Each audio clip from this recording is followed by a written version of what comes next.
પ્રાસંગિક વ્રત જપ અને તપનો મહિમા ચાતુર્માસ સંપાદન અને પઠન કલ્પના શાહ. ચાતુર્માસ એ 4 મહિનાનું હોય છે. ચાતુર્માસ એ ભગવાન શિવ અને ભગવાન વિષ્ણુની કૃપા મેળવવાનો સુવર્ણ સમય ગણાવાયો છે. ચાતુર્માસ દરમિયાન લગ્ન, સગાઈ, ગૃહ પ્રવેશ જેવા માંગલિક કાર્યો કરી શકાતા નથી, પરંતુ પૂજા પાઠ, વ્રત, ઉપવાસ વગેરે દ્વારા ભક્તિ સાધના કરવાનો આ સમય ગણાવાયો છે. ચાતુર્માસની શરૂઆત દેવશયની એકાદશીથી થાય છે, જે દેવ ઉઠી એકાદશી પર સમાપ્ત થાય છે. આમ ચાતુર્માસ 4 મહિનાનું હોવાથી તેને ચાતુર્માસ કે ચૌમાસ પણ કહેવાય છે. શ્રાવણ, ભાદરવો, આસો અને કારતક આ 4 મહિનાનો ચાતુર્માસ કહેવાય છે. અષાઢ સુદ એકાદશીથી ભગવાન શ્રી હરિ વિષ્ણુ ક્ષીર સમુદ્રમાં પોઢી જાય છે અને ભગવાનના પોઢી જવાથી સમગ્ર વિશ્વનું સંચાલન આ સમયગાળા દરમિયાન ભગવાન શિવ કરે છે. દેવ પ્રબોધિની એકાદશી કે દેવ ઉઠી એકાદશીના ભગવાન શ્રી હરિ વિષ્ણુ જાગે છે.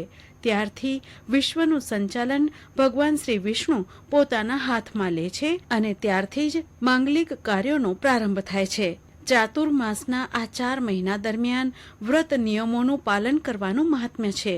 આ ઉપરાંત ચાતુર્માસમાં પૂજા વિધિ, વ્રત અને સંયમથી, જપ અને વિધિ વિધાનથી ધાર્મિક કાર્યોમાં જોડાવાનું શાસ્ત્રોમાં કહેવાયું છે.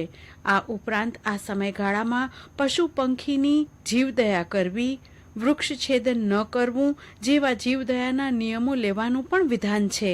ચાતુર્માસમાં પ્રાતઃકાળથી ભગવાનના નામ, જપ, તપ, સાધના, ધારણા, પારણા, સ્તુતિ, ધ્યાન સહિતની ધાર્મિક નિયમો લેવાનું કહેવાયું છે.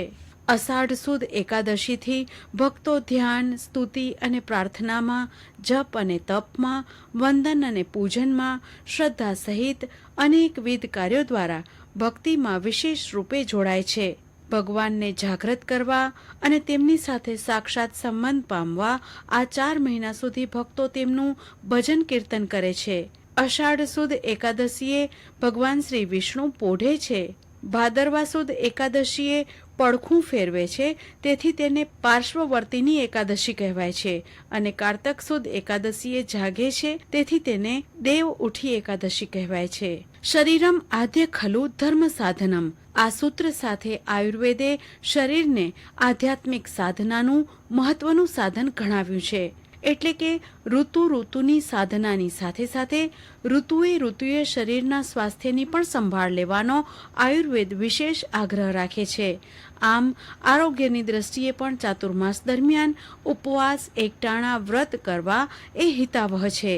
આ ચાતુર્માસના સમયગાળા દરમિયાન અનેક તહેવારો આવે છે. અષાઢ સુદ એકાદશીથી ગૌરી વ્રતનો પણ પ્રારંભ થાય છે. ગુરુ પૂર્ણિમા, હિંડોળા પર્વ, ગૌરી વ્રત, જયા પાર્વતી વ્રત, એ વ્રત, ચીવ્રત, દિવાસા વ્રત, નાગપાંચમ, શીતળા સાતમ, જન્માષ્ટમી, રક્ષાબંધન, પવિત્રા એકાદશી, ગણેશ ચતુર્થી, જળ ઝીલણી એકાદશી, નવરાત્રી, દશેરા, શ્રાદ્ધ પર્વ, ભાદરવી અમાસ, શરદ પૂર્ણિમા, દિવાળી, ભાઈબીજ વગેરે હિન્દુ ધર્મના ધાર્મિક વ્રતો તહેવારો પણ આ જ ચોમાસાના સમયગાળામાં આવે છે.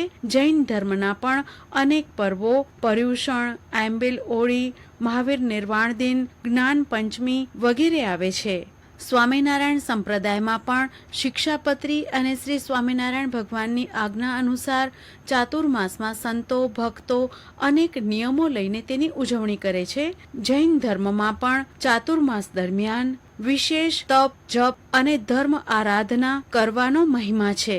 આ 4 મહિના દરમિયાન ધર્મ કાર્યો કે શુભ કાર્યોનો વિશેષ મહિમા રહેલો છે. આમ હિન્દુ ધર્મ, સ્વામિનારાયણ સંપ્રદાય, જૈન ધર્મમાં ચાતુર્માસનું વિશેષ મહત્વ રહેલું છે. હમણાં જ આપ સાંભળી રહ્યા હતા પ્રાસંગિક વ્રત જપ અને તપનો મહિમા ચાતુર્માસ સંપાદન અને પઠન કલ્પના શાહ.